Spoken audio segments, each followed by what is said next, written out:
BRS నగర అధ్యక్షుడు పగడాల Nagaraju arrest రాజకీయ కక్ష సాధింపు చర్యల్లో భాగమేనని బీఆర్ఎస్ పార్టీ జిల్లా అధ్యక్షులు ఎమ్మెల్సీ తాతా మధుసూదన్ ఆరోపించారు. జిల్లా కారాగారంలో రిమాండ్ ఖైదీగా ఉన్న పగడాల నాగరాజును ములాఖత్లో వారు పరామర్శించారు. ఒకరిద్దరు నాయకులను అరెస్ట్ చేసి బీఆర్ఎస్ పార్టీ కార్యకర్తలను భయాందోళనకు గురి చేయాలని అధికార పార్టీ ప్రయత్నిస్తుందని విమర్శించారు. అధికారం అనేది ఎవరికీ శాశ్వతం కాదని ఎమ్మెల్సీ ఖమ్మం జిల్లా బీఆర్ఎస్ పార్టీ అధ్యక్షుడు తాతా మధుసూదన్ హెచ్చరించారు. ఈ క్రమంలో జైల్లో ఉన్న నాగరాజును బీఆర్ఎస్ నేతలు పరామర్శించారు. ఎమ్మెల్సీ ఖమ్మం జిల్లా బీఆర్ఎస్ పార్టీ అధ్యక్షుడు తాతా మధుసూదన్ వెంట mayor Neeraja, DCCB chairman Nagabhushanam, BRS rural మండల అధ్యక్షుడు బెల్లం వేణు, పలువురు కార్పొరేటర్లు, నాయకులు, కార్యకర్తలు ఉన్నారు. బీఆర్ఎస్ పార్టీకి పోలీసులు అరెస్టులు, జైళ్లు కొత్త కాదన్నారు మధుసూదన్.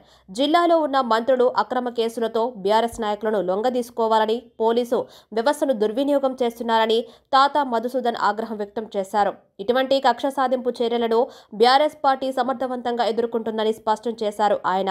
బీఆర్ఎస్ అంటేనే ఉద్యమ పార్టీ అని ఏళ్ల తరబడి పోరాటం చేసిన ఘనత తమ పార్టీకి ఉందని గుర్తు చేశారు. అయితే పార్టీ నాయకత్వ కార్యకర్తలకు, నాయకులకు బీఆర్ఎస్ పార్టీ అండగా ఉంటుందన్నారు. గతంలో బీఆర్ఎస్ అధికారంలో ఉన్నప్పుడు తాము కక్ష సాధింపులకు పాల్పడుతున్నామంటూ అప్పట్లో కాంగ్రెస్ నాయకులు ఆరోపించేవారని, మరి అలా అనుకుంటే ఇప్పుడు కాంగ్రెస్ నేతలు చేస్తున్నది ఏంటని ప్రశ్నించారు. ఇందుకు జిల్లాలోని ముగ్గురు మంత్రులు సమాధానం చెప్పాలని వారిని డిమాండ్ చేశారు. ఇలా ప్రవర్తిస్తున్న కాంగ్రెస్కు రాబోయే రోజుల్లో ప్రజలు, బీఆర్ఎస్ కార్యకర్తలు బుద్ధి చెబుతారని తెలిపారు.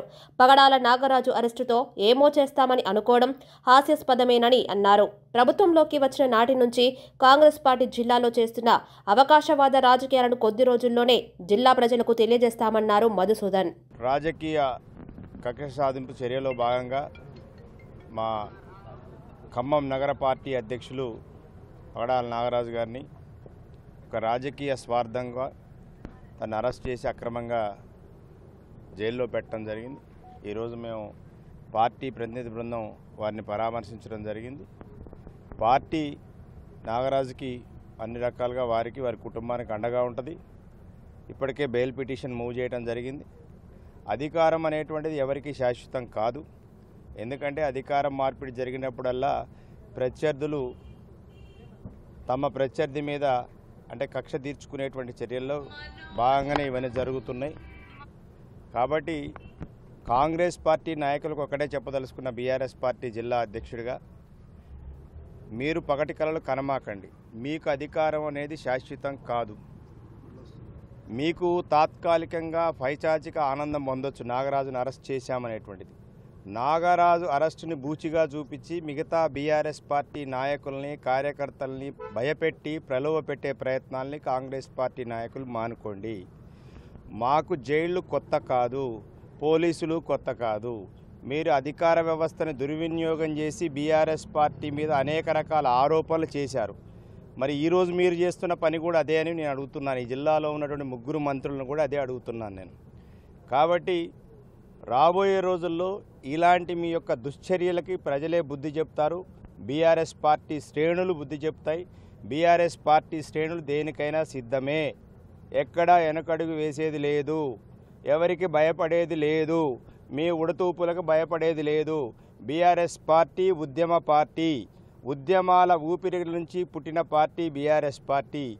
మీలాగా అవకాశవాద రాజకీయాల కోసం మేము రాజకీయాలు చేయలేదు. ఈ రాష్ట్రాన్ని తీసుకొచ్చిన పార్టీగా బీఆర్ఎస్ పార్టీ కార్యకర్తలుగా, నాయకులుగా మేము గౌరవంగా ఫీల్ అవుతున్నాం. నాగరాజు అరెస్టుతోని బీఆర్ఎస్ పార్టీని మీరు ఏమీ చేయలేరు ఖమ్మం జిల్లాలో. కాబట్టి మిగతా విషయాలన్నీ కూడా నేను పత్రికా మిత్రుల సమక్షంలో నేను ఖచ్చితంగా మిగతా అన్ని విషయాల మీద స్పందిస్తాం జిల్లా పార్టీ తరఫున. ఈరోజు వచ్చింది కేవలం నాగరాజుని పరామర్శించి ధైర్యం చెప్పడం కోసం మాత్రమే ఇక్కడికి రావడం అనేది జరిగింది. మిగతా విషయాలన్నీ కూడా పాత్రికేయ మిత్రులతో త్వరలోనే పంచుకుంటాం.